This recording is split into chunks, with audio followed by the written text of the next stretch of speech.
One of the movies that was released this week was the movie Borderline, and it almost slipped under my radar due to it being a relatively light weekend with new releases. And the ones that were released, I've already done reviews for, such as Novocaine, Black Bag, Opus, and a few others. It's that odd period at the end of the first quarter where most films being released are ones that studios likely want you to forget, especially this one.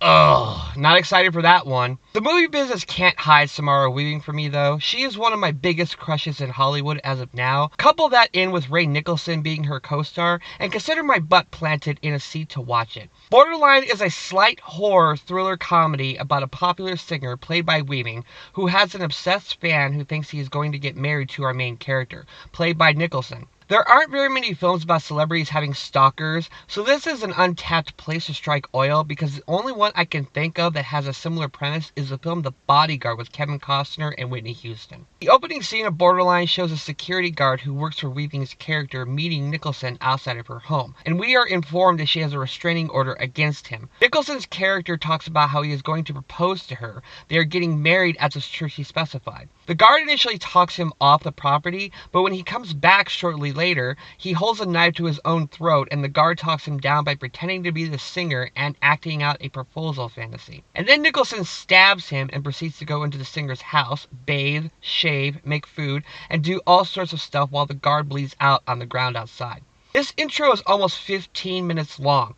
We fast forward 6 months and our stalker is locked up somewhere and our bodyguard has healed from his injury and is getting ready to return to being her muscle. It's here where we finally meet Samara Weaving, looking as beautiful as she always has, and is dating a basketball player. The bodyguard has a young daughter that is worried about him returning to work because she thinks it's ridiculous that a celebrity's life is more important than his is. That might be one of the truest statements I've heard in films I've seen recently. Nicholson's character, however, breaks out of his detention with the help of someone he calls his PA, or personal assistant, and his apparent best friend, and the three of them have a plan to make sure the wedding that was planned by the stalker will go off without a hitch. Borderline wants to portray everything that happens in the film as mostly light comedy, and doesn't want to give any true insight into how creepy stalkers can be. Instead, we are just given brushstroke cliches of what crazy people act like, and the attitudes here seem to only be inspired to give Nicholson the chance to show off those awesome facial looks that only he and his father can give. And Nicholson does a good job here with the surface level material he is given. But for someone who seems to have major delusional problems, he has a meticulous plan that I think was only successful due to a ton of luck predicting the actions of every character. The woman who helps him seems to only be in the movie to portray a certain level of lunatic that doesn't fit into the story of stalker chasing after a celebrity. The friend is a little more in line of being the muscle guy of this plan. I get that one. Samara Weaving is amazing in almost everything she's in, whether it's Ready or Not, or The Babysitter, or many others.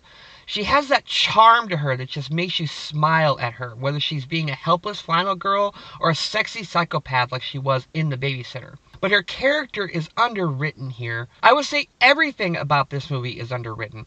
It appears to me that this was an idea for a short film that got stretched into a feature film. Weaving's character has a boyfriend who is a basketball player, but all the two seem to do is quarrel about puzzle pieces resembling their relationship and what it's like to be rich. Then when the invasion happens at her home, the boyfriend is reduced to being the straight man in would-be comedy between our hero and the crazies.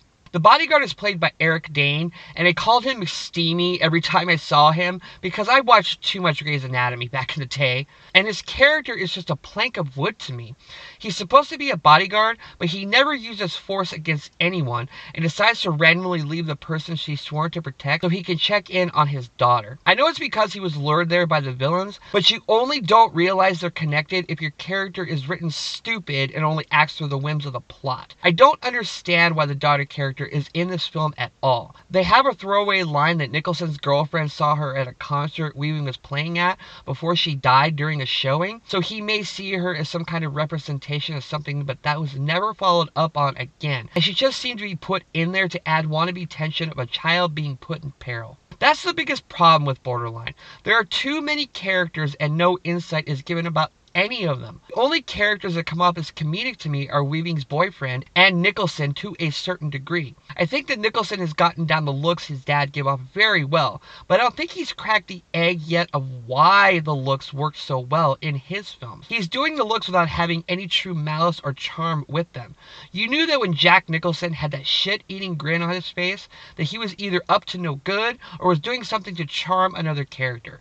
I don't think his son has figured that out quite yet. As I said at the start of this review, this is an idea bucket that hasn't been overflowed with dribble, but this movie is all about odd behavior and no insight into how crazed fans may act or how the victim may truly act. It all just comes off as awkward and would-be comedy that didn't make me laugh very much. The best scene in Borderline is a duet sung between Weaving and the woman who broke out with Nicholson. It's well shot, has a spotlight over them, and the two women sing their heads off. But then it's undercut immediately with an awkward fight scene and chase scene that had no tension because we knew that Nicholson would never allow this woman to kill Weaving or he wouldn't have his wedding. So when you think she's about to be set on fire, you know it won't happen because the design of the motive prevents our main character from being in true danger until maybe the end.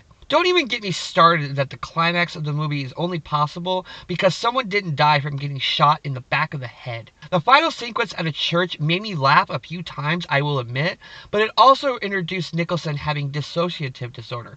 And that's the point where the film lost me because it was just making some kind of half-baked mockery of the entire situation, but not having the guts to make it into a fully sardonic comedy or anything serious to think about at all. I really wanted to like this movie because Samara Weaving is such a wonderful presence and no one can play psychos like the Nicholsons can. But this script is so thin, weak and bloated that it couldn't support any of its ideas long enough for a 90-minute film. I admire the effort, but I can't recommend this movie unless you want to see a couple of beautiful people ham up the screen whenever they are on it. Other than that, just watch The Bodyguard with Kevin Costner if you want a storyline that is like this, that is mostly handled right. And check out Weaving's other works if you haven't seen any of them. She's a wonderful presence, and I can't wait to see what she does next. I give Borderline 2 stars out of 4.